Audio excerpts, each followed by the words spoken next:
On parle dans le milieu de la construction d'un changement de philosophie. Le BIM, pour modélisation des données du bâtiment, va décloisonner le processus de conception entre les différents métiers en leur permettant de travailler simultanément sur la même maquette 3D. Avant, on pouvait dire qu'on travaillait un moment sur un fichier, sur un projet, on le transmettait au bureau d'ingénieur, chaque ingénieur nous renvoyait son fichier modifié. Alors l'ingénieur civil avec les murs qui doivent être en béton par rapport aux critères sismiques, l'ingénieur électricien ses prises, et après il nous renvoyait puis on remettait ensemble. Ce bureau d'ingénieur, justement, vient de s'équiper et de former ses employés.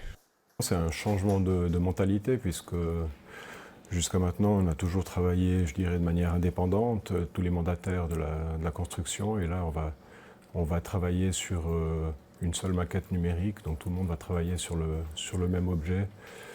Grâce au BIM, la communication est directe et les problèmes apparaissent clairement. On évite ainsi de nombreux allers-retours entre tous les corps de métier. Démonstration. Alors là, j'ai une fenêtre que je vais modifier. Je pense que les proportions seront meilleures quand on sera aligné avec la porte.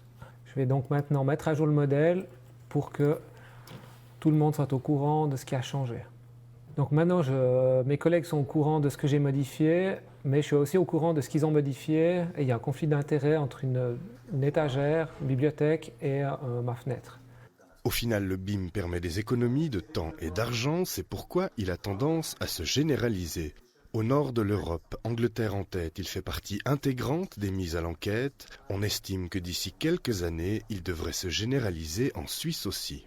On sait que le BIM, c'est quelque chose, c'est un train qui est en marche, et puis on va essayer d'arriver dans les premiers wagons, je dirais, puisque c'est un argument concurrentiel aussi qui sera important pour nous. Alors, je pense d'ici 4-5 ans, la plupart des projets se feront en BIM.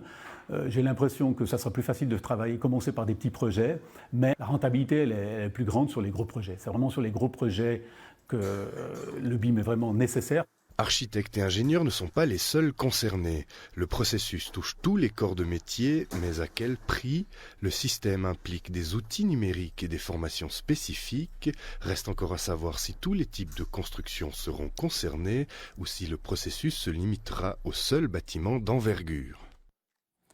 En complément à ce sujet, notre journaliste Alexandre Benet a contacté le professeur Redouane Boumaref qui enseigne l'architecture à la HESSO de Fribourg. Il commence en janvier un cours sur le BIM et son constat est clair, le processus va obligatoirement se généraliser.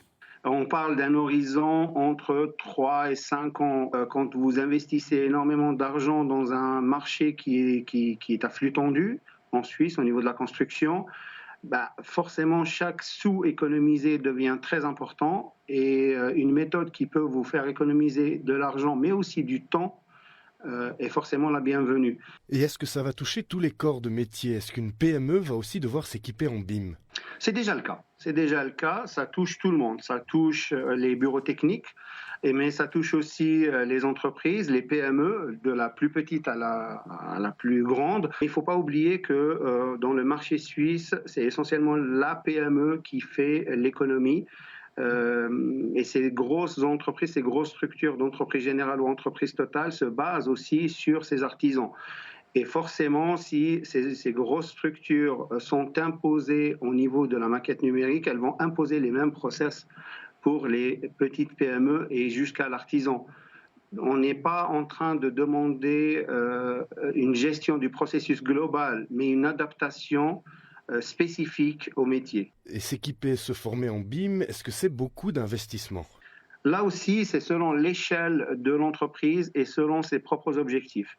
Si vous êtes une petite PME qui avait comme objectif d'atteindre un certain chiffre d'affaires, une certaine complexité de projet, vos investissements restent limités, restent maîtrisables et restent à votre échelle.